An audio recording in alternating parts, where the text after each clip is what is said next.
You know Parsons is going to ask for more than what Crosby got. But but again, he told the team, I don't need to be the highest paid. I'm saying I want you guys to be active in free agency. And the team refuses, bro.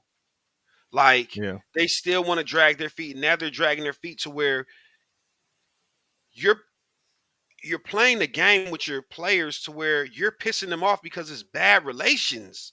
Like now you're not even doing good business with your team. Like you let everybody know that, hey man, when it comes time for negotiations, I don't give a fuck if you tell us that you're gonna make it as easy as possible on us. We're gonna drag you through the mud. We're gonna sully your name and make sure everybody knows all your flaws and all your, all your shortcomings. And then in the Typical 25th Cowboy hour, fashion. in the 25th hour, we're gonna sign you at the highest dollar amount because now you don't want to fucking play the game with us no more. And then we're gonna say that we didn't have enough money to sign other players, but that's money that could have been earmarked for free agents that you don't sign. Again, Typical Dallas Cowboys fashion. so when I get passionate about, man, my man Dak, he will always be the one that has to hold it. Like, hey man, Dak is the reason that we can't get it done. No, Dak isn't the reason you can't get it done. The reason you can't get it done is because your front office ain't shit. Let me tell you something. I'm gonna tell you something real quick. Let me show you something. Dak Prescott. Okay, we're talking about because we haven't even gotten to like all the wide receivers. Mm-hmm. DK Metcalf got traded to the Pittsburgh Steelers. They don't even have a fucking quarterback yet. But they traded for DK to pair him with George Pickens and Mm-hmm. already paid him. He's getting 30 million a year to go alongside with George Pickens, right? And they were trying to get a second receiver to pair with him since last year. Remember, they were big in the Brandon Ayuk sweepstakes. They were Mm-hmm. trying to get Brandon You talking Ayuk, about the Steelers? the Steelers. I'm Yeah. talking about, right?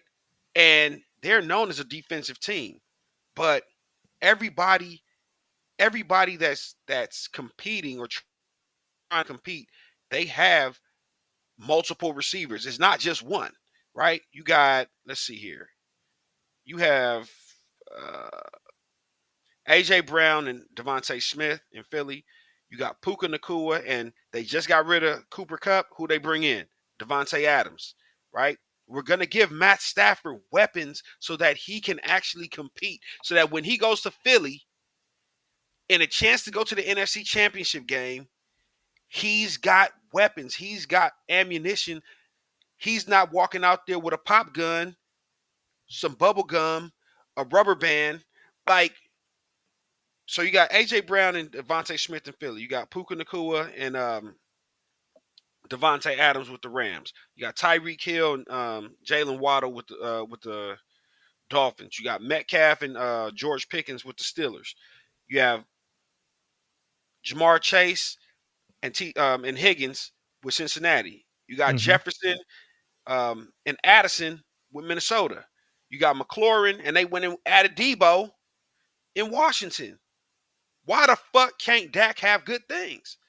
Last 3 years, last 3 years, he had um this past year he had CD Lamb, Brandon Cooks, and Jalen Tolbert.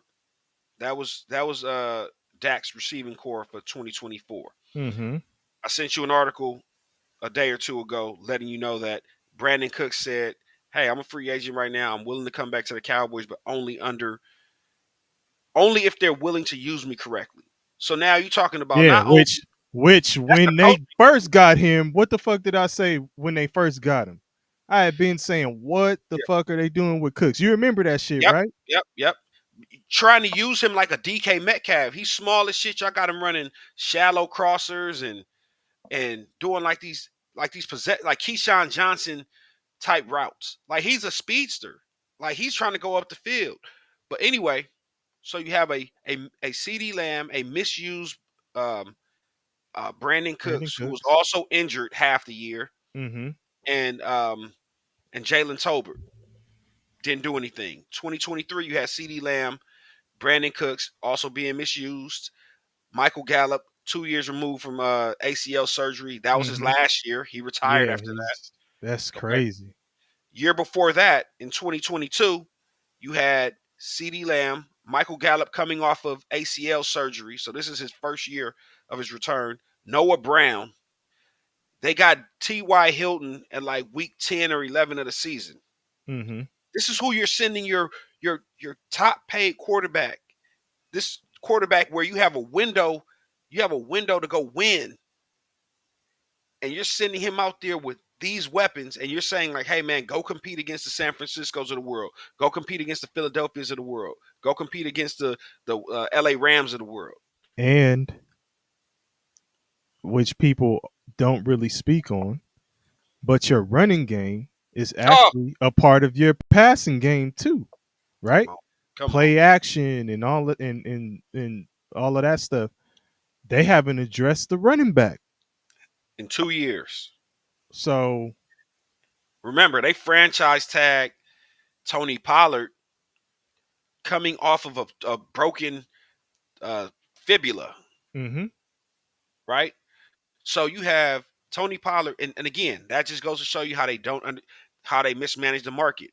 That year, they could have signed Tony Pollard for like a maybe a 2 or 3 year deal, 5 million a year.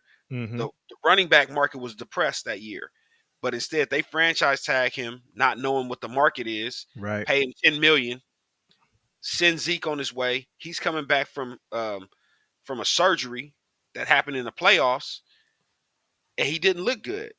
mm-hmm, So again, mismanagement from the top down, it makes the players look less than when they're on the field because you guys aren't equipping